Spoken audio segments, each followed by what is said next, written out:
Hello everyone, मेरा नाम है शिवी और आज हम डिस्कस करने वाले हैं पॉलिटी का 365 पीटी 365 का अपडेटेड पार्ट 1। इसका पार्ट 1 हम ऑलरेडी अपलोड कर चुके हैं, जिसमें पॉलिटी एंड गवर्नेंस का 6 तक हम लोगों ने टॉपिक कंप्लीट कर लिया है। ये जो रिमेनिंग टॉपिक है आज वो हम कंप्लीट करने वाले हैं। इसमें आपका फरवरी 2021 से अप्रैल 2021 तक का पूरा करंट अफेयर कंप्लीट हो जाएगा। ठीक है, तो इसके बाद हम आगे का डिस्कशन करेंगे। अप्रैल के बाद क्या आता है, मई 2021 से अगस्त तक वाला, वो अपडेटेड पार्ट 2 में है। ठीक है, तो यहाँ से अगस्त 2021 तक का आपका करंट अफेयर पॉलिटी का कंप्लीट हो जाएगा। ठीक है, उसके बाद हम आगे का करंट अफेयर कंप्लीट करेंगे। चलिए, हमने लास्ट लेक्चर में क्या डिस्कस किया था, हम पहले एक बार वो देख लेते हैं, तो इससे आपका रिवीजन हो जाएगा। हमने सिस्टम ऑफ जजेस का कैसे अपॉइंटमेंट होता है, आर्टिकल 124 की अकॉर्डिंग प्रेसिडेंट जो होते हैं वो अपॉइंट करते हैं। ठीक है, फिर सेडिशन लॉ जो है इंडिया में वो क्यों लगाया गया था उसके बारे में हम देखेंगे। देखा था हमने कि उसको 124A ऑफ आईपीसी जो है उसको क्या करने की बात की गई है, सेडिशन को रिव्यू करने की बात की थी। ठीक है, यूनिफॉर्म सिविल कोड आर्टिकल 44 के अकॉर्डिंग सारी इंडिया में एक जैसा लॉ होना चाहिए, चाहे वो किसी भी रिलीजन का हो, चाहे वो कोई भी जेंडर का हो, चाहे मेल हो या फीमेल हो, सबको सेम टाइप का रूल होना चाहिए। ठीक है, फिर आएगा GNCTD act, government of national capital territory of Delhi act 2021। ठीक है, तो जीएनसीटीडी में हमने देखा था कि दिल्ली को कुछ स्पेशल पावर दी गई है और ये इस एक्ट को अमेंड करके हार्मोनियस रिलेशन बनाने की कोशिश की गई है लेजिस्लेचर एंड एग्जीक्यूटिव के बीच में। ठीक है, फिर और हमने देखा था कि लेफ्टिनेंट गवर्नर जो है उसका कॉन्करेंस क्या होना चाहिए एग्जीक्यूटिव ऑर्डर के लिए, वो देखेंगे, देखा था। फिर रजिस्टर्ड अनरिकॉग्नाइज्ड पार्टी और रिकॉग्नाइज्ड पार्टी पॉलिटिकल पार्टी के बीच में क्या डिफरेंस होता है उसके बारे में देखा था। जो रजिस्टर्ड अनरिकॉग्नाइज्ड पार्टी होती थी उसमें और जो रिकॉग्नाइज्ड पार्टी होती हैं उनमें जो डिफरेंस होते हैं बेनिफिट्स के, वो भी हम लोगों ने डिस्कस किए थे। फिर आर्बिट्रेशन एंड कंसीलिएशन एक्ट 2021 का हमने उसमें देखा था कि इसको अमेंड कर दिया गया है 2021 में, और अमेंड करने के बाद इसमें ऑल्टरनेटिव डिस्प्यूट रेजोल्यूशन आया है, जिसमें arbitration, negotiation, conciliation and mediation, ये 4 तरीके से अवार्ड दिया जाता है। ओके, देन इसके बाद हमने देखा था कि जो ऑनलाइन डिस्प्यूट रेजोल्यूशन मैकेनिज्म है उसको स्टार्ट करने की बात की गई है। 2 स्कीम याद रखिएगा जो आपसे पूछा जा सकता है, विवाद से विश्वास स्कीम, ये जो आया था 2020 के बजट में आया था, और एक समाधान स्कीम एमएसएमई के लिए। ये दोनों इंपॉर्टेंट है। ये दोनों किससे रिलेटेड है, जो ओडीआर से डिस्प्यूट, ऑनलाइन डिस्प्यूट रेजोल्यूशन है ना, उससे सॉल्व करने की कोशिश की गई है। तो ये सारे आप याद रखिएगा। फिर जो नेक्स्ट टॉपिक है वो है information technology intermediary guidelines and the digital media ethics code rules 2021। अब ये हम डिस्कस करते हैं। इसमें हमने देखा था the government of India recently notified the information technology guidelines and digital media ethics code rules 2021। अभी गवर्नमेंट ने क्या किया है, information technology guidelines and digital media ethics code निकाले हैं 2021 के। इसमें क्या हुआ है, देखो आपको जैसे पता है कोविड की वजह से काफी ज्यादा डिजिटल मीडिया का यूज होना स्टार्ट हुआ है। ठीक है, तो इसके लिए कुछ इंटरमीडिएरी गाइडलाइंस होती हैं। ठीक है, डिजिटल मीडिया एथिक्स कोड होते हैं, क्योंकि जिससे मतलब अनलॉफुल चीजें आप अपलोड ना करने लगे, इंफॉर्मेशन टेक्नोलॉजी का अनलॉफुली यूज ना हो सके, इस वजह से कुछ गाइडलाइंस दी जाती हैं। 2021 में इसके लिए रूल फ्रेम किए गए, किसके द्वारा, सेंट्रल गवर्नमेंट के द्वारा।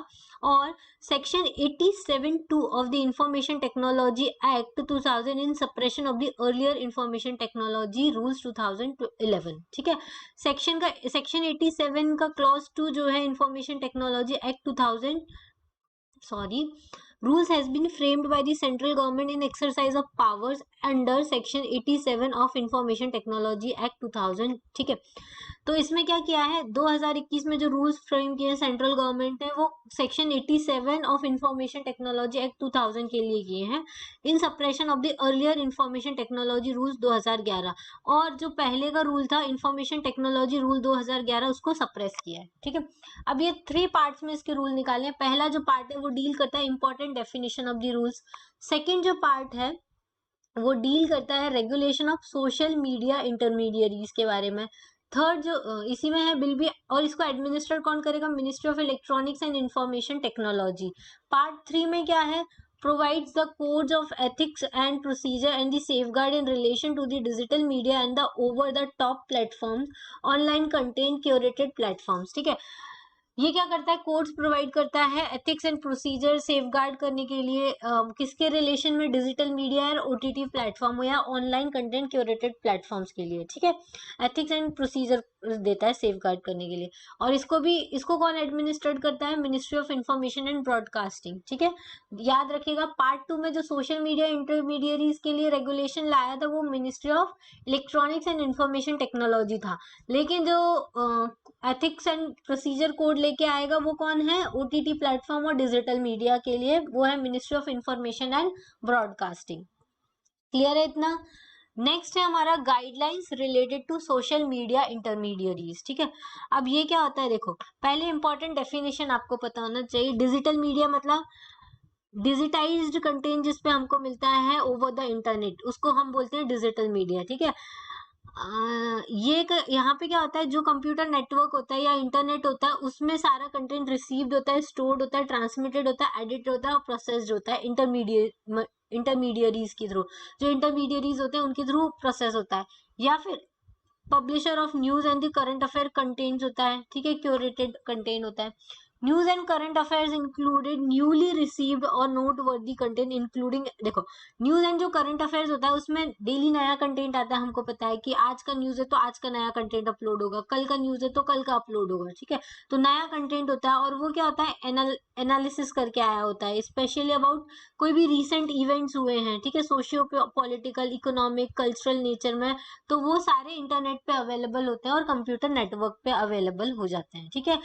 Any digital media shall be news and current affairs contained where the context, substance, purpose, import and meaning of such information is the nature of news and the current affair content, ठीक है।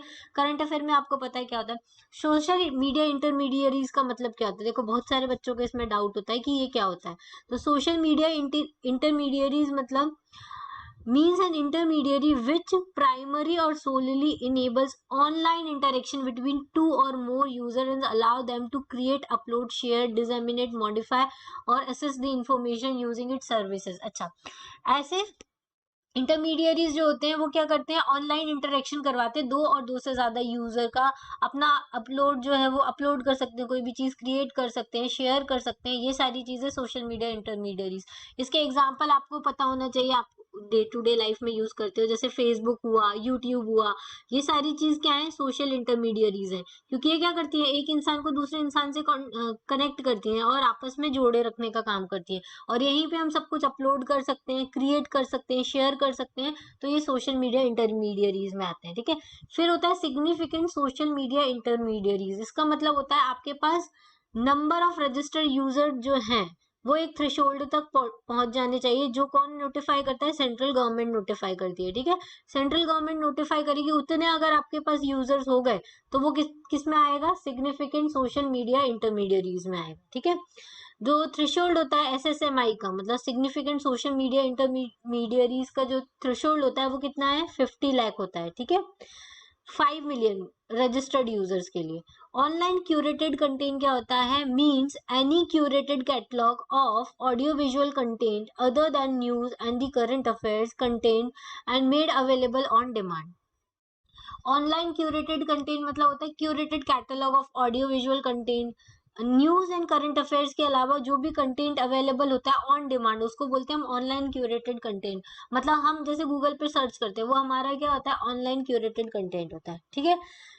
Publisher of news and the current affair content means एक online paper के through publish कर सकते हैं, ठीक है, news portal के थ्रू कर सकते हैं, न्यूज एग्रीगेटर के थ्रू कर सकते हैं, न्यूज एजेंसी के थ्रू कर सकते हैं, ठीक है। ये सब सिमिलर होते हैं पब्लिशर्स ऑफ न्यूज की तरह ही, ठीक है। इसमें क्या होता है, करंट अफेयर कंटेंट होता है but not include newspaper. Newspaper नहीं होता, अगर न्यूज़पेपर तो डेली हमारे घर पे आता है ना, वो ऑनलाइन कैसे हो गया, online paper, portal, aggregator, agency, ये सारे किस में आते हैं, करंट अफेयर और पब्लिशर ऑफ न्यूज कंटेंट में आते हैं, ठीक है। replica e-papers of the newspaper and any individual or who is not transmitting content in the course of systematic business profession or the commercial activity। Clear है इतना। चलिए next हम देखेंगे अब guidelines related to social media intermediaries. due diligence to be followed by the intermediaries, rules prescribed due to the diligence that must, अच्छा, due diligence to be followed by the intermediaries, जो intermediaries होते हैं उनको कुछ diligence follow करने पड़ते हैं, for like retention of user information for a period of 180 days, reporting cyber security incidents, ये सारी चीजें इनको फॉलो करनी होती है कि जो भी यूजर है उसकी इंफॉर्मेशन को 180 डेज तक सेव करना, या साइबर सिक्योरिटी जो इंसिडेंट है उसको रिपोर्ट करना, ठीक है। अगर ये फॉलो नहीं होता है तो safe harbour provision will not apply to them, मतलब सेफ हार्बर प्रोविजन जो है वो उनके ऊपर अप्लाई नहीं होगा। Safe harbour provision have when defined under section 79 of the IT act, ठीक है। आईटी एक्ट के 79 वाला जो सेक्शन है उसमें सेफ हार्बर प्रोविजन डिफाइन किया है। ये क्या करता है, प्रोटेक्ट करने का काम करता है सोशल मीडिया इंटरमीडियरीज को by giving them immunity from legal prosecution for any content posted on their platform. ये क्या करता है, ये जो सेक्शन है 79 वो सोशल इंटरमीडियरीज को इम्यूनिटी प्रोवाइड करता है कोई भी लीगल प्रोसिक्यूशन से, मतलब कोई भी जो भी कंटेंट उन्होंने पोस्ट किया है उसके लिए उनके ऊपर कोई लीगल प्रोसिक्यूशन ना हो, तो उसके लिए सेफ हार्बर प्रोविजंस होते हैं। फिर आता है ग्रीवेंस रेड्रेसल मैकेनिज्म। जो इंटरमीडियरीज होती है ना वो अपने यहाँ पे ग्रीवेंस ऑफिसर रख सकते हैं, जो क्या कर सकता है, कंप्लेंट्स के साथ डील कर सकता है, अपने नेम और कॉन्टेक्ट डिटेल्स ऑफिसर्स को क्या कर सकता है, सेंड कर सकता है। Grievance shall acknowledge the complaint within 24 hours and resolve it within 15 days from its receipt. Grievance officer को क्या करना होता है, विद इन 24 आवर इस प्रॉब्लम को देखना, एक्नॉलेज करना होता है, और विद इन 15 डेज में इसकी रिसिप्ट उनको देनी होती है। Ensuring online safety and dignity of women users and the specially women, ठीक है। यार ये क्या हो गया, ensuring online safety and dignity of users specially women users. देखो इंटरमीडियरीज को जो भी within 24 hours of the receipt of the complaint content that expose the private areas of individuals or is in the nature of impersonation including the morphed images। Online safety और women की dignity के लिए कोई भी अगर ऐसा complaint आता है जहां पे किसी के प्राइवेट एरिया को एक्सपोज किया गया है इंडिविजुअल के, तो उसको क्या करना पड़ेगा, 24 आवर्स के अंदर में रिमूव करना पड़ेगा। टू कैटेगरीज होती है सोशल मीडिया की, टू कैटेगरीज है सोशल,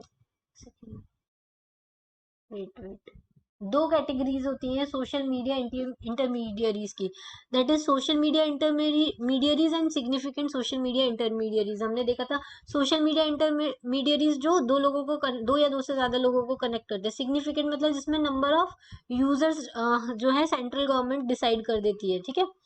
अब क्या होता है, this distinction is done to encourage innovation and enable growth of new social media intermediaries, ठीक है। ये जो सिग्निफिकेंट है ये किस लिए आया है, सोशल मीडिया इंटरमीडियरीज को प्रमोट करने के लिए। Additional due diligence to be followed by the SSMI include, इसमें क्या होता है, एक अपॉइंटमेंट करना होगा इनको चीफ कंप्लायंस ऑफिसर का, ठीक है। फिर nodal contact person of 24/7 coordination with the law enforcement agency, nodal contact person का क्या करना पड़ेगा, अपॉइंटमेंट करना पड़ेगा।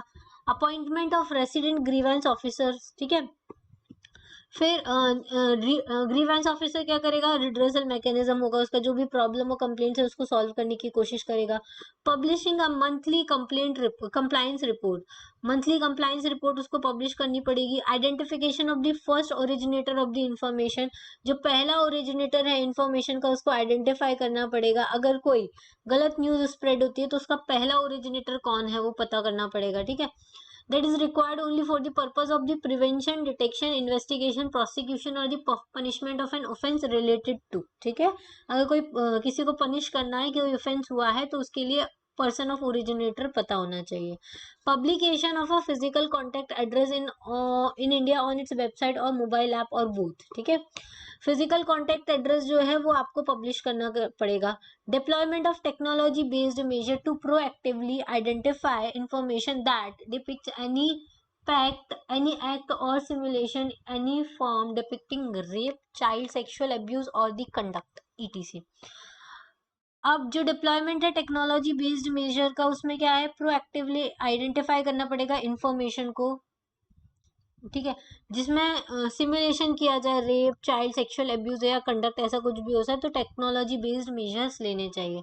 वॉलेंट्री यूजर वेरिफिकेशन मैकेनिज्म, इसमें वॉलेंट्री यूजर वेरिफिकेशन मैकेनिज्म है, यूजर चाहे तो खुद वेरीफाई कर सकता है उनके अकाउंट्स को voluntarily. Giving users an opportunity to be heard, अगर सिग्निफिकेंट सोशल मीडिया इंटरमीडियरीज जो हैं रिमूव हो जाती हैं और डिसेबल हो जाती हैं और उससे अपनी कोई भी इंफॉर्मेशन को एक्सेस नहीं कर पा रहा है, देन एक prior intimation should be communicated to the user explaining the grounds and reason for such action.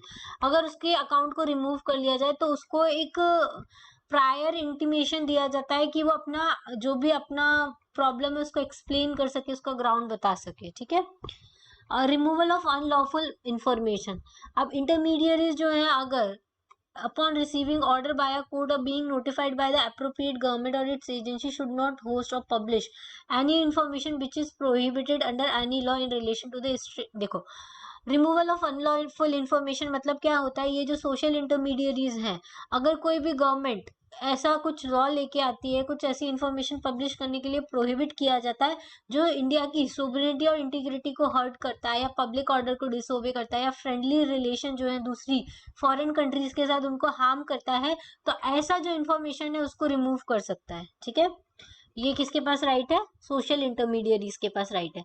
अब ऑफेंसेस क्या होते हैं, social integrity and security of India, फिर friendly relation with the foreign state, public order, फिर incitement to an offence relating to the above, rape, sexually explicit material और child sexual abuse material punishable with the imprisonment for a term of not less than 5 years। ठीक है, ये सारी चीजें होती हैं। फिर आएगा guidelines related to digital media and OTT platforms. देखो, इसमें की प्रोविजन क्या है कि जो भी रूल स्टैब्लिश किए गए हैं सेल्फ रेगुलेटरी आर्किटेक्चर के लिए कोड ऑफ एथिक्स है, 3 टायर ग्रीवेंस रिड्रेसल मैकेनिज्म बनाया है। 3 चीजें बनाई है, एक तो self regulatory architecture, code of ethics और 3 टायर ग्रीवेंस रिड्रेसल मैकेनिज्म। किसके लिए बनाया है, जो भी नए पब्लिशर्स हैं, ओटीटी प्लेटफॉर्म्स हैं और डिजिटल मीडिया, इन सब के लिए ये 3 चीजें बनाई गई हैं। ठीक है, और ये किसके अंडर नोटिफाई किया जाएगा, तो सेक्शन 87 जो है आईटी एक्ट का, उसके अंडर नोटिफाई किया जाएगा। और ये जो सेक्शन आईटी एक्ट है वो कौन एम्पावर्ड करता है, तो information and broadcast ministry empower करती है to implement this part of the rules which prescribes the following. मतलब ये सारे जो रूल्स हैं उनको कौन करेगा, इंफॉर्मेशन एंड ब्रॉडकास्ट मिनिस्ट्री जो है उसके अंडर में ये सब कुछ किया जाएगा। देखो, मैंने तुमको पहले बताया था, इसके ही जस्ट पहले वाला जो हम स्टार्ट किया था लेक्चर, तो हमने देखा था, देखो सोशल मीडिया इंटरमीडियरीज होती है उनको कौन रेगुलेट करता है, ministry of electronics and information technology. लेकिन जो ओटीटी प्लेटफॉर्म्स, ऑनलाइन कंटेंट और डिजिटल मीडिया है उनको कौन एडमिनिस्टर करेगा, ministry of information and broadcasting. Clear है इतना? चलिए नेक्स्ट अब हम देखेंगे कि क्या क्या कोड ऑफ एथिक्स है, एथिक्स है इसमें। तो कोड ऑफ एथिक्स में पहले तो ओटीटी प्लेटफॉर्म्स, जो ओटीटी प्लेटफॉर्म्स क्या होते हैं, जो ऑनलाइन कंटेंट को पब्लिश करते हैं। ठीक है, उनको पहले तो सेल्फ क्लासिफाई करना है अपने कंटेंट को 5 कैटेगरीज में। ठीक है, 5 एज बेस्ड कैटेगरीज बनानी है। ठीक है, यूनिवर्सल, पहले इसमें यू का मत, अच्छा देखो ये कैटेगरी, अगर आपने कोई मूवी देखी हो अमेजोन पे या जो भी ओटीटी प्लेटफॉर्म नेटफ्लिक्स वगैरह में, उसमें लिखा रहता है U/A7+, 13+, 16+ और ए। अब यहाँ पे यू का मतलब होता है यूनिवर्सल, ए का मतलब होता है अडल्ट। ठीक है, और प्योर ए लिखा रहता है, मतलब ये अडल्ट है। ठीक है, किसके बेसिस पे, कि वो क्या मैसेज देना चाहता है, क्या वायलेंस है उसमें, न्यूडिटी कितनी है, ड्रग्स के बारे में कितना बताया और अब्यूज वर्ड्स का कितना यूज किया है, उसके बेस पे ये 5 एज बेस्ड रेटिंग दी जाएगी। प्लेटफॉर्म वुड बी रिक्वायर्ड, अच्छा प्लेटफॉर्म्स को रिक्वायर्ड है कि वो पेरेंटल लॉक की भी फैसिलिटी दे कंटेंट में जो क्लासिफाइड है अंडर 13+ और हायर। ठीक है, और रिलायबल एज वेरिफिकेशन मैकेनिज्म भी होना चाहिए for the content classified as A. Platform should prominently display the classification rating, platform को अपनी क्लासिफिकेशन रेटिंग डिस्प्ले करनी पड़ेगी स्पेसिफिक टू ईच कंटेंट और the programme with a content descriptor and advisory on the viewer discretion at the beginning of every program enable user to make an informed decision। ठीक है, पहले ही आपको उसकी जानकारी देनी पड़ेगी जिससे कि वो जो व्यूअर है या यूजर है वो डिसीजन ले सके कि ये किसके देखने लायक है। ठीक है, अब उसके बाद measure to be taken to improve करना है accessibility of online curated content by the person with disability, ठीक है। फिर जनरल प्रिंसिपल क्या होते हैं, not transmit publish exhibit any content which is prohibited under any law, कोई भी ऐसा कंटेंट आपको नहीं ट्रांसमिट करना है जो प्रोहिबिट किया गया है किसी लॉ के अंडर में। Take into consideration India's multi racial and multi religious text, मतलब पर्टिकुलर रिलीजन के ऊपर नहीं बनाना है, पर्टिकुलर कास्ट के ऊपर नहीं बनाना है, ऐसा कुछ नहीं करना है जिसकी वजह से वायलेंस फैले, ठीक है। तो ये चीजें कंसिडर में रखनी है। Take into consideration such as sovereignty and integrity of India को भी ध्यान में रख के बनाना है। ऐसा नहीं कोई भी आपने कंटेंट बना दिया जो इंडिया का ही अपोज कर रहा है, ठीक है। तो ऐसा कुछ आपको नहीं बनाना है। As applicable to publisher of the news and the current affairs on the digital media, जो न्यूज और करंट अफेयर्स के पब्लिशर्स एंड डिजिटल मीडिया उनके लिए क्या है, जो जर्नलिस्टिक कोड्स हैं press council of India act के अंडर, वो उनको फॉलो करने पड़ेंगे। 1978 का ये एक्ट है, ठीक है। Programme code under section 5 of the cable television network regulation act को फॉलो करना पड़ेगा। Content which is prohibited under any law, तो जो भी कंटेंट किसी भी लॉ के अंडर प्रोहिबिट है उसको तो आपको यूज करना ही नहीं है, ठीक है। 3 ग्रीवेंस रिड्रेसल मैकेनिज्म में हमने देखा था ना कि कोड ऑफ एथिक्स है, ग्रीवेंस रिड्रेसल मैकेनिज्म है, 3 टायर। तो देखो पहला लेवल में क्या है, सेल्फ रेगुलेशन होता है पब्लिशर के थ्रू। पब्लिशर क्या करता है, एक ग्रीवेंस रिड्रेसल ऑफिसर को अपॉइंट कर देगा इंडिया में, ठीक है, जो क्या करेगा, डिसीजन लेगा उस बेसिस पे, और जो भी ग्रीवेंस है उसको विद इन 15 डेज सॉल्व करने की कोशिश करेगा। फिर लेवल 2 में क्या है, self regulation by self regulating bodies of the publisher. अब सेल्फ रेगुलेशन नहीं होगा लेकिन सेल्फ रेगुलेटिंग बॉडी के द्वारा होगा। ये कौन, इसमें कौन हो सकता है, 1 और मोर सेल्फ रेगुलेटरी बॉडीज हो सकती है पब्लिशर की, सच एज, देखो कोई ऐसी बॉडी जिसको कौन हेड कर रहा हो, रिटायर्ड जज ऑफ सुप्रीम कोर्ट या हाई कोर्ट या independent eminent person, and have not more than 6 members, 6 से ज्यादा मेंबर्स नहीं होनी चाहिए वो जो सेल्फ रेगुलेटिंग बॉडी होगी उसमें, ठीक है।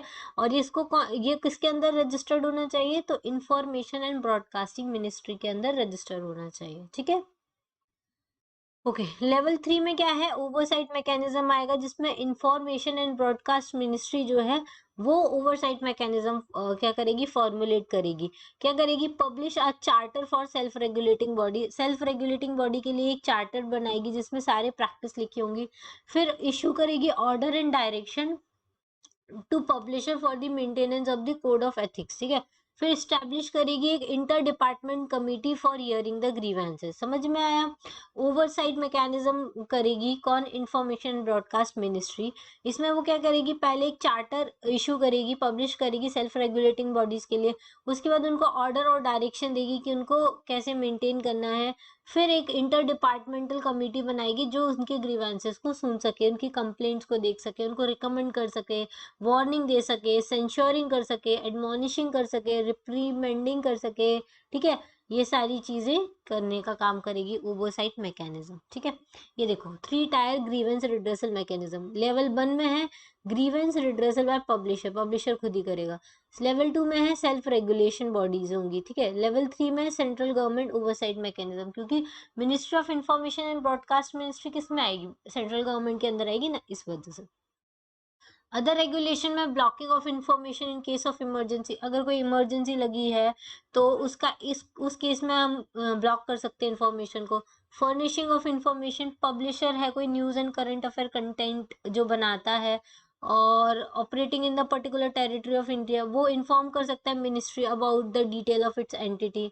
पब्लिश करता है periodic compliance report every month mentioning the detail of grievances, ये सारी चीजें होंगी, ठीक है।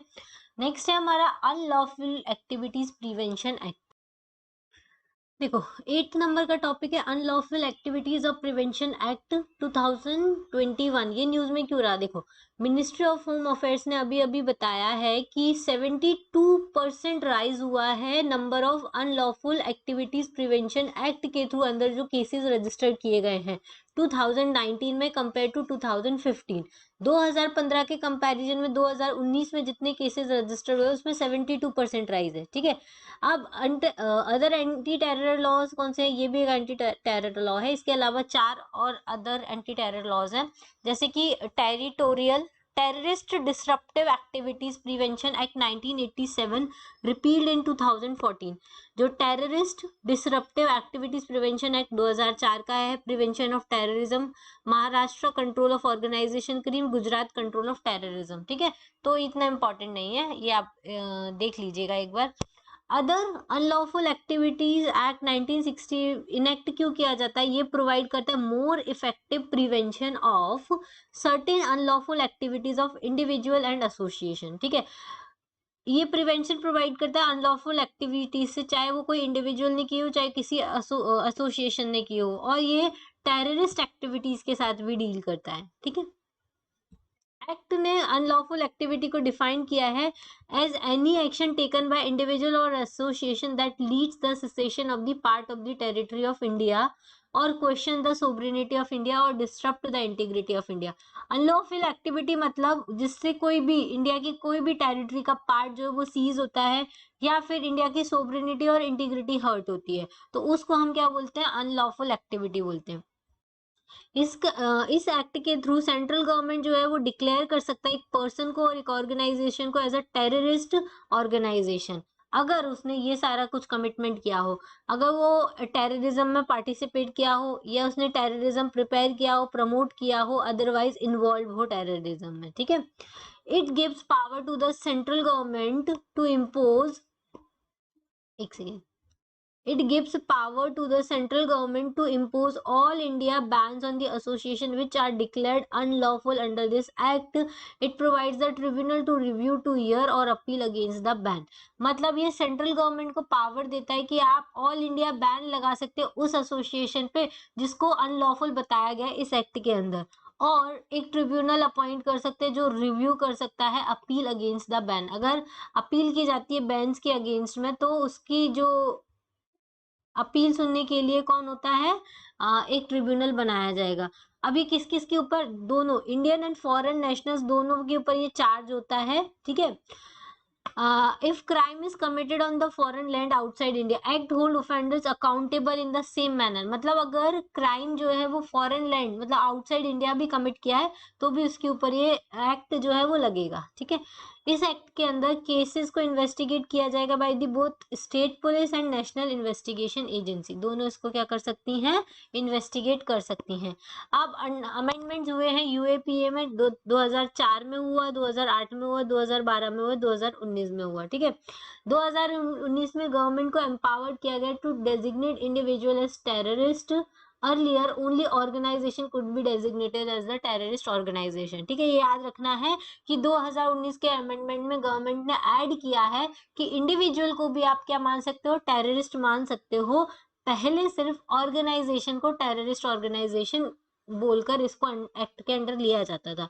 इन्वेस्टिगेशन जो था उनको एक ऑफिसर कंडक्ट करता है of the national investigation agency, और उसको अप्रूवल चाहिए होता है director general of NIA would be require for the seizure of the property connected with the terrorism. अगर कोई प्रॉपर्टी टेररिज्म से कनेक्टेड है और उसको सीज करना है तो किसका अप्रूवल चाहिए होता है? Director general of national investigation agency का चाहिए होता है। एम्पावर्ड ऑफिसर जो होता है एनआईए का वो इंस्पेक्टर रैंक का हो सकता है या फिर उससे बड़ी रैंक का होता है। ठीक है, चलिए नेक्स्ट है अब हमारा पब्लिक इंटेंट डेटा क्या होता है। Recently world banks world development report has highlighted the concept of public intent data. इसलिए ये न्यूज में रहा था क्योंकि वर्ल्ड बैंक ने वर्ल्ड डेवलपमेंट रिपोर्ट में पब्लिक इंटेंट डेटा को क्या किया है? हाईलाइट किया है। देखो, और रिपोर्ट के बारे में, हम रिपोर्ट रिलीज किसने की थी? वर्ल्ड बैंक ने की इन 2021 एंड इस टाइटल वर्ल्ड डेवलपमेंट रिपोर्ट 2021। ठीक है, देखो तो ये जो रिपोर्ट रिलीज की है किसने की है? वर्ल्ड बैंक ने की है इन 2021। ठीक है, एक सेकेंड रुकिए, 2021 में किसने की है? वर्ल्ड बैंक ने की है, और इसको टाइटल क्या दिया गया है? World development report 2021 data for better lives. ठीक है, ये जो पब्लिक इंटेंट डेटा होता है वो लाइफ को बेटर करने के लिए होता है, इसलिए इसकी थीम दी है data for better life. Report क्या करता है? एक्सप्लोर करता है potential of the data for public good. It present how public intent data can play a transformative role in the public sector. मतलब पब्लिक इंटेंट डेटा जो है वो एक ट्रांसफॉर्मेशन लेके आ सकता है पब्लिक सेक्टर में, ऐसा ये बोलता है पब्लिक इंटेंट डेटा। अब होता क्या है पब्लिक इंटेंट डेटा? एक डेटा होता है जो collected with the intent of serving the public goods by informing the design, execution, monitoring, evaluation of public policy and other activities. ठीक है, तो ये डिजाइन के लिए, execution, monitoring and evolution of public policy through other activities.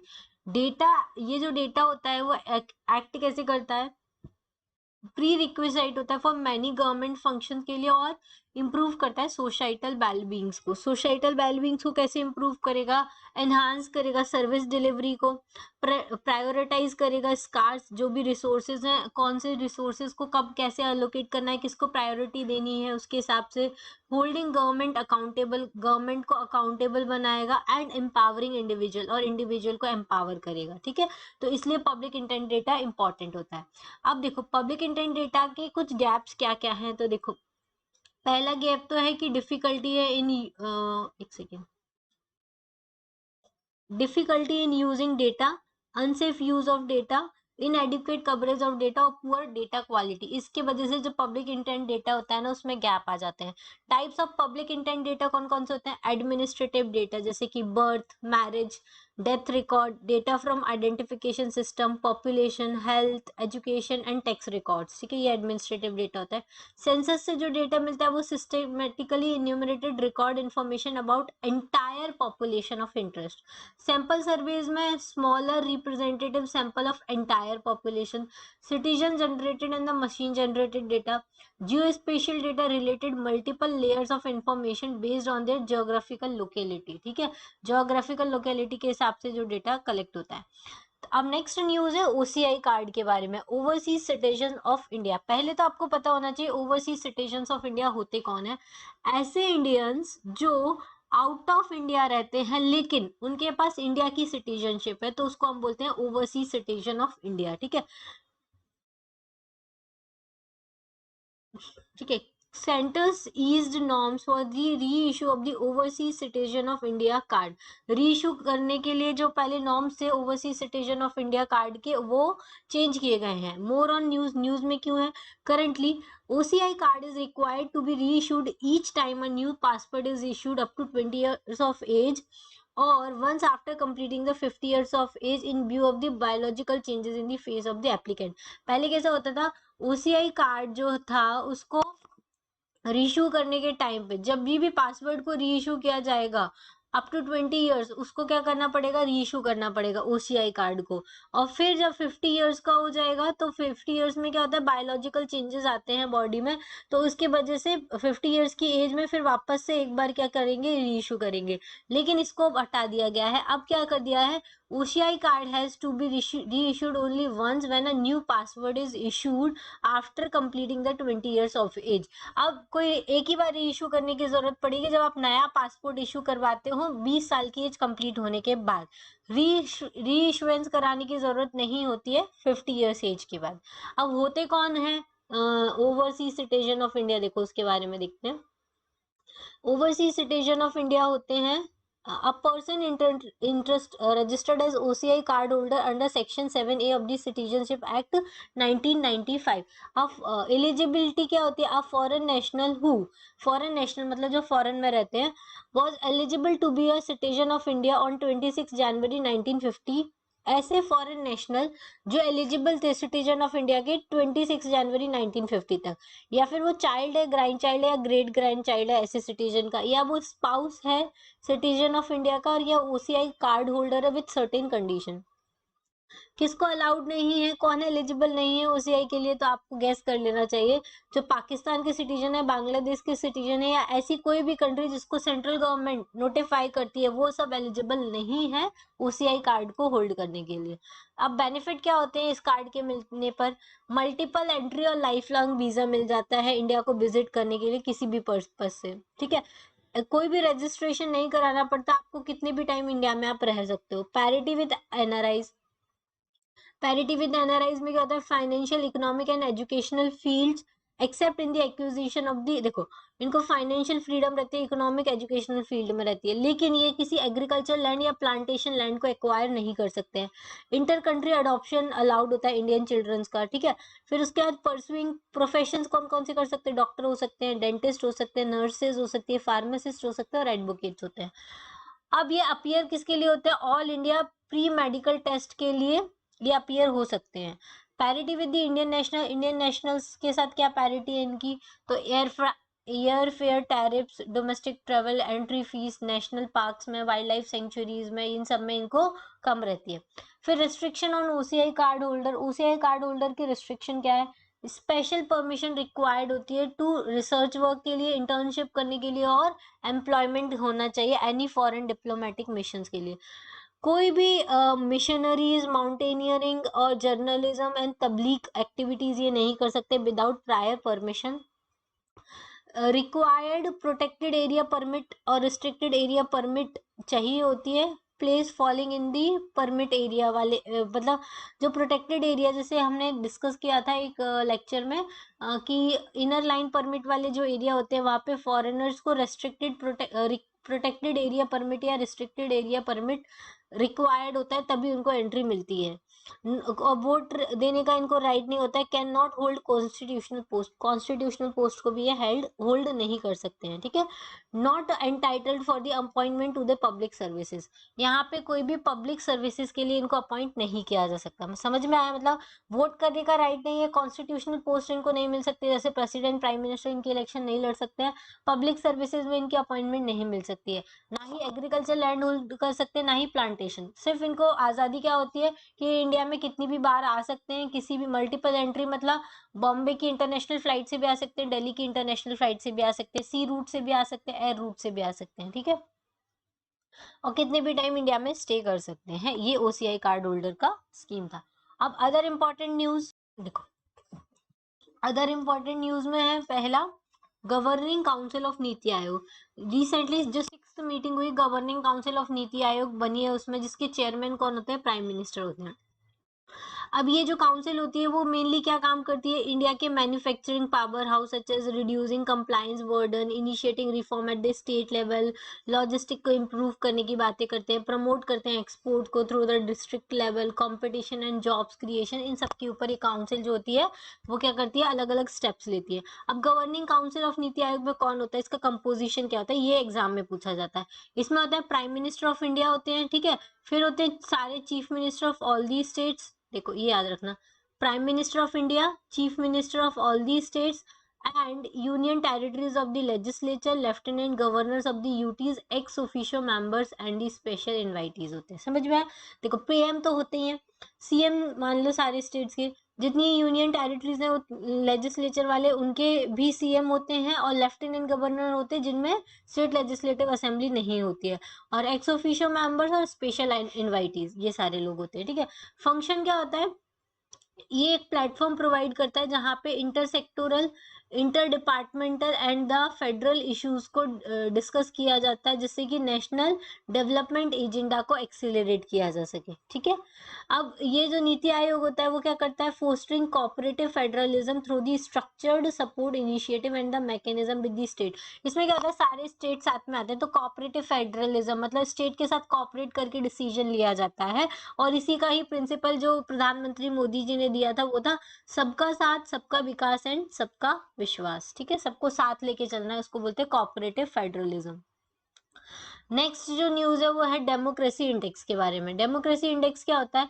ये जो index release किया था वो किसने किया था? इकोनॉमिक्स इंटेलिजेंस यूनिट ने किया था। किसने किया था? इकोनॉमिस्ट इंटेलिजेंस यूनिट ने किया था into the current state of democracy world wide for 167 countries. 167 countries में करंट स्टेटस क्या है डेमोक्रेसी का, उसके लिए डेमोक्रेसी इंडेक्स रिलीज किया था। अब इंडिया जो है वो स्लिप्ड हो गया 2 प्लेसेस पे, और कितने पे पहुंच गया? 53rd पोजीशन पे पहुंच गया है डेमोक्रेसी इंडेक्स में। जबकि नॉर्वे जो है, नॉर्वे ने टॉप किया है। किसने टॉप किया है? नॉर्वे ने टॉप किया, मतलब वहां पे डेमोक्रेसी की जो कंडीशन है वो सबसे ज्यादा अच्छी है। Decline in the ranking was attributed to democratic black sliding by authorities and the crackdowns of the civil liberties. इसमें पोजीशन स्लिप होने का मतलब क्या है? कि आप डेमोक्रेसी में पीछे जा रहे हो, आपकी जो सिविल लिबर्टीज है आपकी कंट्री में वो क्रैकडाउन हो रही है, कम हो रही है। तो मतलब हमारी इंडिया 2 पोजीशन पीछे गई है, 55 थी अब 53 हो गई है। इसका मतलब हमारे यहाँ पे क्या हो रहा है? डेमोक्रेसी कम हो रही है, ठीक है। अब out of 167 country index classified 23 countries as the full democracy, 52 as the flawed democracy and 35 is the hybrid regimes. ठीक है, इंडिया जो है वो किस में आएगा, ऑब्वियसली फ्लॉट डेमोक्रेसी में आएगा, क्योंकि 52 में 53rd पोजीशन में हमारी इंडिया आया है। और सिर्फ इंडिया अकेला नहीं है फ्लॉट डेमोक्रेसी में, यूएस, फ्रांस और ब्राजील भी है। ठीक है, तो ये याद रखिएगा, इससे आपको थोड़ा सेटिस्फेक्शन रहेगा। इलेक्शन कमिश्नर्स के बारे में देख लेते हैं, न्यूज में रहे थे रिसेंटली। सुप्रीम कोर्ट ने क्या बोला है कि कोई भी independent person not serving bureaucrat should be appointed as the state election commissioner। Supreme court ने बोला है कि कोई भी इंडिपेंडेंट पर्सन वो अगर ब्यूरोक्रेट्स की तरह सर्व नहीं कर सकता है तो उसको हम स्टेट इलेक्शन कमिश्नर बना सकते हैं। Chief election commissioner, chief election commission and state election commission दोनों ही कैसी बॉडीज है, कॉन्स्टिट्यूशनल बॉडीज है। ये हमने इसके पहले क्विक रिवीजन वाले वीडियो में देखा था, जिसमें हमने पॉलिटी का क्विक रिवीजन किया था कब से लेके मई 2020 से जनवरी 2021 तक का। ठीक है, अब इंस्टीट्यूशन देखो, अब हम इनके बारे में भी देख लेते हैं। चीफ इलेक्शन कमिश्नर क्या होते हैं, इलेक्शन कमिश्नर्स क्या होते हैं और स्टेट इलेक्शन कमिश्नर क्या होते हैं। ठीक है, इनको अपॉइंट कौन करता है चीफ इलेक्शन कमिश्नर को, तो देखो प्रेसिडेंट अपॉइंट करता है इसको। इलेक्शन कमिश्नर को भी प्रेसिडेंट अपॉइंट करता है। स्टेट की बात आई है तो स्टेट में कौन अपॉइंट करेगा, गवर्नर अपॉइंट करेगा। ठीक है, रिमूवल कौन करता है, जो चीफ इलेक्शन कमिश्नर होता है उनका रिमूवल जो होता है वो जज ऑफ सुप्रीम कोर्ट की तरह किया जाता है। जैसे सुप्रीम कोर्ट के जज का रिमूवल होता है ना, वैसे ही चीफ इलेक्शन कमिश्नर का रिमूवल होता है। ठीक है, इलेक्शन कमीशन का रिमूवल कैसे होता है, on the recommendation of chief election commissioner. Chief election commissioner अगर रिकमेंड करता है कि इलेक्शन कमिश्नर को हटाना चाहिए तो उनको रिमूव किया जाता है। ठीक है, स्टेट इलेक्शन कमिश्नर का भी रिमूवल कैसे होता है, जजेस की रिमूवल की तरह होता है। ठीक है, क्या हो गया, टेन्योर, टेन्योर क्या होता है, 65 ईयर्स और 60 year which ever is earlier. Same है सीईसी, इसमें भी 65 ईयर और 6 ईयर। ये स्टेट टू स्टेट वेरी करता है। मैंडेट क्या होता है, देखो चीफ इलेक्शन कमिश्नर क्या करता है, 4 इलेक्शंस कराता है। किस किस के, एक तो कराता है प्रेसिडेंट के, वाइस प्रेसिडेंट के, members of parliament and state legislature के, ये क्या कराता है, इलेक्शन कराता है। ओके, फिर इसके बाद ये जो स्टेट इलेक्शन कमिश्नर्स होते हैं वो किसके कराते हैं, एक तो म्युनिसिपल बॉडीज के कराते हैं और पंचायत के इलेक्शंस कराते हैं। ठीक है, इतना क्लियर है। चलिए नेक्स्ट देखते हैं, 3 लैंग्वेज पॉलिसी। तो इसमें क्या है, मिनिस्ट्री ऑफ होम अफेयर्स जो है उन्होंने बोला है 3 language policy is not applicable to the office of the union government. Ministry of home affairs ने बोला है कि ये जो 3 लैंग्वेज पॉलिसीज की बात चल रही है वो यूनियन गवर्नमेंट में एप्लीकेबल नहीं है। In these offices, bilingual policy is applicable in according to with the Official Language Act 1963। Official language act भी हम लोगों ने क्विक रिवीजन सीरीज में डिस्कस किया है, आप एक बार वो सीरीज जरूर देखिएगा। क्विक रिवीजन पॉलिटी का हो जाएगा आपका मई 2020 से जनवरी 2021 में। इसमें बहुत सारे जो टॉपिक्स है वो वहां पे डिटेल में कवर किए गए हैं, तो उसमें पॉलिटी का आपका बहुत सारा पार्ट जो है वो कवर हो जाएगा। ठीक है, तो इसमें यही बोला है कि जो हमारा यूनियन गवर्नमेंट है वो बाइलिंगुअल पॉलिसी वहां पे एप्लीकेबल है according to official language act 1963। 3 language policy जो है फर्स्ट आई थी devised by the centre through the national education policy in 1968। 1968 की जो नेशनल एजुकेशन पॉलिसी उसमें पहली बार 3 लैंग्वेज पॉलिसी की बात चली थी और इस पॉलिसी को मैंडेट किया गया state to implement a 3 language formula for the secondary stage education के लिए। सेकेंडरी स्टेज एजुकेशन में इस फॉर्मूले को मैंडेट किया है। 3 लैंग्वेज रिफर्ड आर, ये जो 3 लैंग्वेज है वो कौन कौन सी होंगी, देखो एक तो हिंदी होगी और any modern Indian language in Hindi speaking area, फिर होगी दूसरी इंग्लिश और तीसरी होगी regional language of the respective states. जैसे गुजरात है तो हिंदी इंग्लिश एंड गुजराती, पंजाब है तो हिंदी इंग्लिश एंड पंजाबी। ठीक है, चलिए नेक्स्ट है prevention of the insult to the national honour act 1971।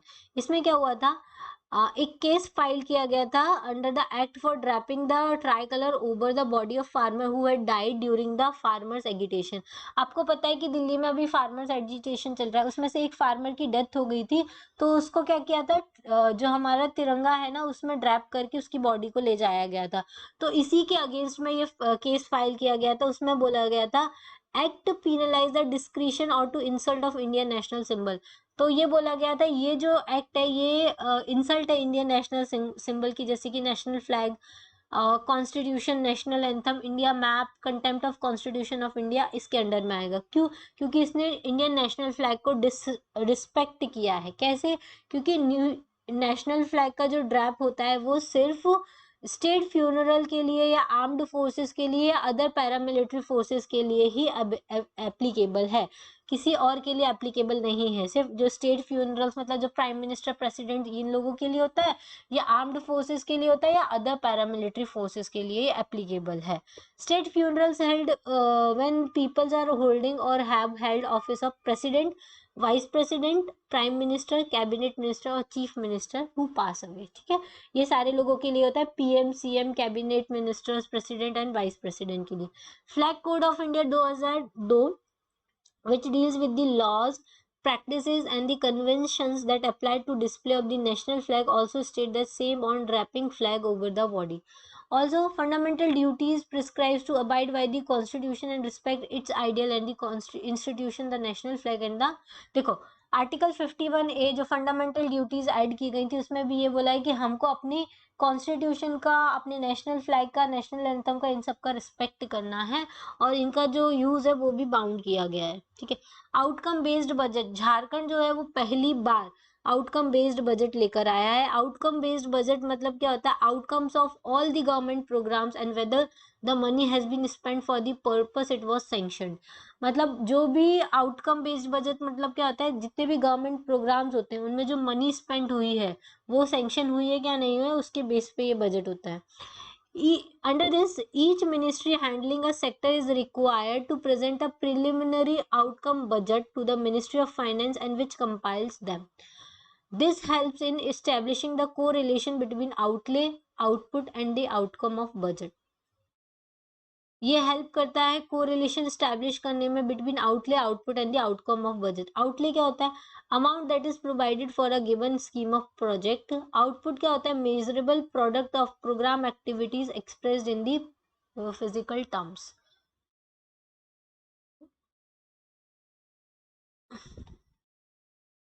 देखो आउटकम क्या होता है, आउटकम जो होता है वो मेनली आउटपुट से अलग होता है, उससे काफी आगे होता है। आउटकम जो होता है वो क्वालिटी को भी कवर करता है और गुड्स की इफेक्टिवनेस को भी कवर करता है और सर्विसेज की इफेक्टिवनेस को भी कवर करता है। तो आउटकम आउटपुट से ज्यादा आगे की चीज होती है। ठीक है, नो कॉन्फिडेंस मोशन क्या होता है, देखो आपको पता होगा कि कभी जब भी कोई असेंबली या फिर लोकसभा में अगर जो पार्टी है जिसकी मेजोरिटी है, उसने गवर्नमेंट बनाई है, अगर उसकी मेजोरिटी कम हो जाती है, मतलब नंबर ऑफ मेंबर्स जो हैं वो मेजोरिटी प्रूव नहीं कर पाते हैं, तो उसके वो उनके अगेंस्ट में नो कॉन्फिडेंस मोशन लाया जाता है और उनको गवर्नमेंट को हटा दिया जाता है।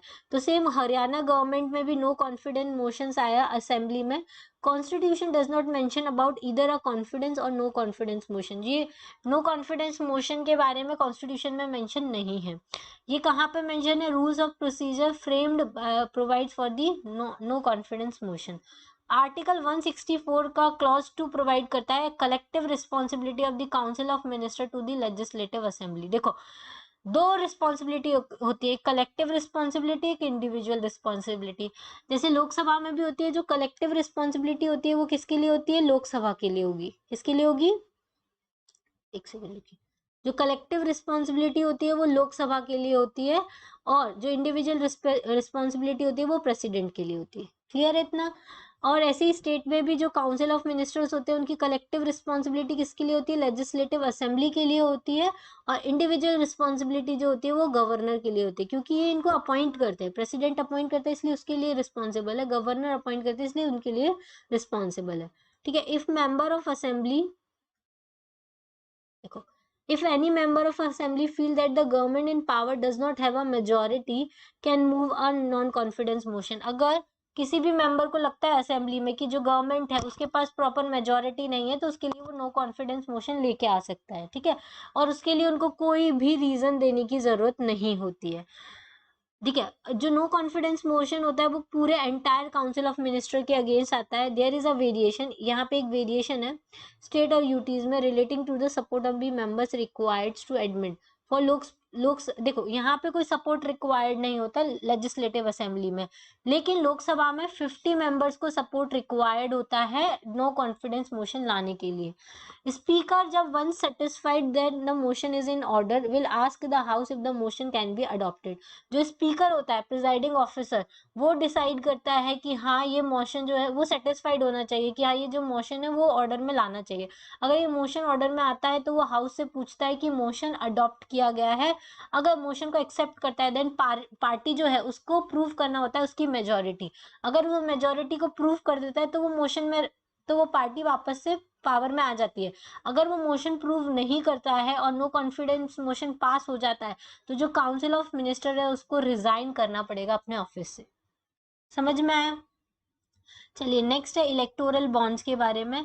Association for the democratic reforms filed the plea starting the sale of electoral bonds would further increase illegal and the illicit funding of the political parties. जो इलेक्टोरल बॉन्ड्स है ना वो क्या कर रहे हैं, इलीगल और इलिसिट फंडिंग को इंक्रीज कर रहे हैं, किसको, पॉलिटिकल पार्टीज को दे रहे हैं, ठीक है। इसके पहले affidavit earlier in affidavit to the Supreme Court, Election Commission also raised the concern towards the electoral bond and this could increase the use of black money for the political funding। अब उन्होंने बोला है कि supreme court को बोला है कि election commission ने भी यही कंसर्न किया था कि जो इलेक्टोरल बॉन्ड्स है उनके वजह से जो ब्लैक मनी है वो पॉलिटिकली व्हाइट मनी में कन्वर्ट की जा रही है, ठीक है। अब इलेक्टोरल बॉन्ड क्या होते हैं तो हमने पहले भी डिस्कस किया था, ये इंटरेस्ट फ्री फाइनेंशियल इंस्ट्रूमेंट है मेकिंग अनोनिमस डोनेशन। इसके थ्रू पर्सन जो होता है वो अनोनिमस डोनेशन कर सकता है, किसको, पॉलिटिकल पार्टीज को अनोनिमस डोनेशन कर सकता है, ठीक है। दूसरा कौन परचेज कर सकता है, कोई भी सिटीजन ऑफ इंडिया जो, या फिर कोई भी बॉडी इनकॉर्पोरेट कंट्री में, वो इनको क्या कर सकती है, यूज कर सकती है। बॉन्ड डिनोमिनेशन कितने होते हैं, 1000 का, 10,000 का, 1 लाख का और 10 लाख का हो सकता है।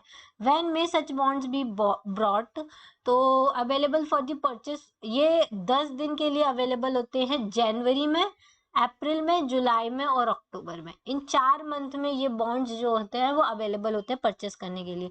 लाइफ स्पेन क्या होता है, रिडीमेबल होते हैं designated account of registered political party with in 15 days since issuance.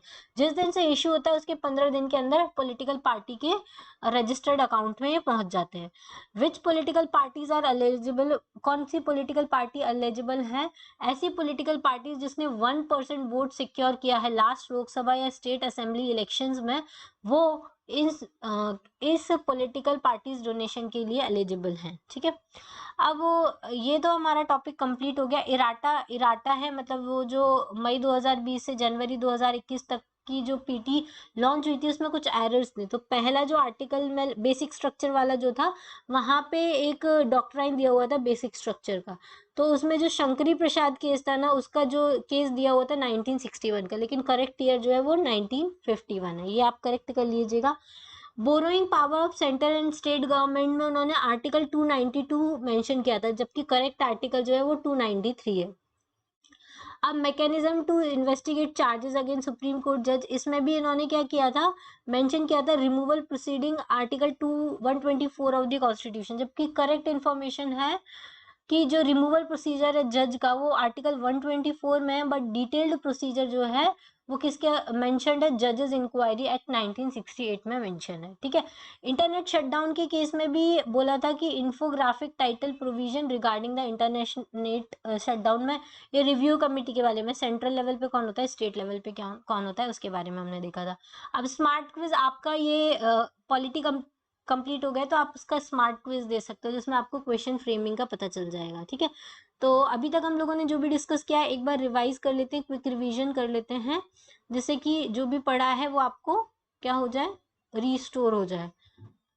हम 5 मिनट में इसको रिवाइज करेंगे, वेट। देखो सबसे पहले हमने देखा था सिस्टम ऑफ जजेस अपॉइंटमेंट, तो आर्टिकल 124 के अकॉर्डिंग प्रेसिडेंट जो होता है वो क्या करते हैं, जुडिशियल अपॉइंटमेंट करते हैं सुप्रीम कोर्ट और हाई कोर्ट जजेस की। 3 जजेस केस आया था, फर्स्ट, सेकंड, थर्ड। थर्ड वाले जजेस केस से कोलेजियम सिस्टम निकल के आया था जिसमें CJI प्लस 4 सीनियर मोस्ट जज होते हैं वो आपस में मिलकर डिसीजन लेते हैं कि किसको, कौन से जज को अपॉइंट करना है, ठीक है। फिर सेडिशन लॉ हमने देखा था कि section 124A of Indian penal code जो होता है वो सेडिशन के बारे में बताता है। सेडिशन मतलब ये जो लॉ है वो कब से आ रहा है, 1837 में इसको ड्राफ्ट किया गया था।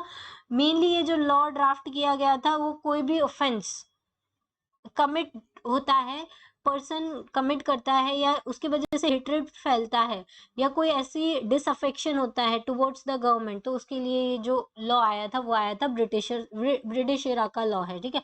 यूनिफॉर्म सिविल कोड हमने देखा था आर्टिकल 44 के अकॉर्डिंग पूरी कंट्री में यूनिफॉर्म लॉ होना चाहिए, चाहे वो किसी भी रिलीजन का हो, चाहे वो किसी भी जेंडर का हो, ठीक है। फिर हमने देखा था government of national capital territory of Delhi, तो इसमें क्या किया गया है, एक एक्ट में चेंज किया गया है जिसके अकॉर्डिंग हार्मोनियस रिलेशन स्टैब्लिश करने की कोशिश की गई है लेजिस्लेचर एंड एग्जीक्यूटिव के बीच में, ठीक है। नेक्स्ट हमने देखा था इवोल्यूशन कैसे हुआ था वो आप एक बार देख लीजिएगा। रजिस्टर्ड अनरिकॉग्नाइज्ड पार्टी और रिकॉग्नाइज्ड पार्टी के बारे में देखा था कि अनरिकॉग्नाइज्ड पार्टी जो होती हैं उनके ऊपर कुछ बेनिफिट्स होते हैं रिकॉग्नाइज्ड पार्टी को, जैसे कि इलेक्शन सिंबल्स वो पहले चूज कर सकते हैं, स्टार कैंपेनर्स ज्यादा होते हैं, ठीक है, और उनको 2 इलेक्टोरल रोल्स दिए जाते हैं और उनको सब्सिडाइज लैंड भी दिया जाता है पार्टी ऑफिस के लिए, ओके। फिर हमने देखा था arbitration council conciliation amendment act हुआ था 2021 का। इसके according arbitration council of India बनाया गया है जो क्या करेगा, आर्बिट्रेशन के लिए आर्बिट्रल इंस्टीट्यूशन बनाएगा और आर्बिट्रेटर डिसाइड करेगा, ओके। चलिए नेक्स्ट अब हमने देखा था इंफॉर्मेशन टेक्नोलॉजी एक्ट रूल 2021 जिसमें इंटरमीडिएरी गाइडलाइंस दी गई है डिजिटल मीडिया के लिए, ठीक है। तो सेक्शन 87 ऑफ इंफॉर्मेशन एक्ट 2000 के अंदर इसमें गाइडलाइन इशू की गई है। सोशल मीडिया इंटरमीडियरीज क्या होती है, इंटरमीडियरीज वो होती हैं जो 2 और 2 से ज्यादा लोगों को कनेक्ट करती है, जैसे फेसबुक हुआ, यूट्यूब हुआ और व्हाट्सएप हुआ, ये सारे सोशल मीडिया इंटरमीडियरीज हैं, ठीक है। इनके ग्रीवेंस रिड्रेसल मैकेनिज्म इन्होंने स्टैब्लिश किया है, ऑनलाइन सेफ्टी डिग्निटी यूजर्स की, स्पेशली वुमेन्स की, ठीक है। फिर चीफ कंप्लाइंस ऑफिसर इन्होंने अपॉइंट किया है, nodal contact person, grievance officer, monthly compliance report, ये सारी चीजें किसके अंडर में की गई हैं, ठीक है। फिर हमने देखा था ओटीटी प्लेटफॉर्म से रिलेटेड गाइडलाइंस इशू की गई है कि अंडर आपको बताना है कि सब एज के हिसाब से आपको कैटेगराइज करना है आपका प्लेटफॉर्म, ठीक है। और उसके बाद 3 लेवल ग्रीवेंस मैकेनिज्म है, पब्लिशर, एक तो पब्लिशर लेवल पे, दूसरा सेल्फ रेगुलेटिंग बॉडीज और तीसरा ministry of information and broadcasting level पे होता है, ठीक है। फिर आता है अनलॉफुल एक्टिविटीज प्रिवेंशन एक्ट, इसमें 72% राइज हुआ है। अनलॉफुल एक्टिविटीज मतलब टेररिस्ट एक्टिविटीज जो विद इन टेरिटरी की जाती हैं या इंडिया के अंदर या इंडिया के बाहर अगर इंडियंस करते हैं तो ये अंडर अनलॉफुल एक्टिविटीज में आएगा। पब्लिक इंटेंट डेटा ऐसा डेटा जो पब्लिक गुड्स के लिए अच्छा होता है, सोशल वेलबींग को इंक्रीज करता है, एनहांस करेगा। ओसीआई कार्ड में हमने देखा कि अब बार बार आपको रीइशू कराने की जरूरत नहीं है, सिर्फ एक बार ही आपको रीइशू कराना है जब 20 ईयर्स में आपका पासपोर्ट बनेगा। और इनको राइट टू वोट नहीं होता है, कॉन्स्टिट्यूशन पोस्ट ये होल्ड नहीं कर सकते, एग्रीकल्चर और प्लांटेशन वर्क के लिए लैंड या एक्वायर नहीं कर सकते हैं। राइट क्या होता है, इनको मल्टीपल एंट्री होती है और लाइफ लॉन्ग वीजा प्रोवाइड किया जाता है, ठीक है। कंपोजिशन नीति आयोग का हमने देखा था कि इसमें प्राइम मिनिस्टर ऑफ इंडिया होते हैं, सारे चीफ मिनिस्टर होते हैं स्टेट और यूटीज के, और लेफ्टिनेंट गवर्नर्स होते हैं यूटीज के। डेमोक्रेसी इंडेक्स में इंडिया की पोजीशन घट गई है, 53rd पोजीशन पे आ गया है। इलेक्शन कमीशन के बारे में हमने देखा कि कोई भी इंडिपेंडेंट पर्सन को बनाया जा सकता है सिर्फ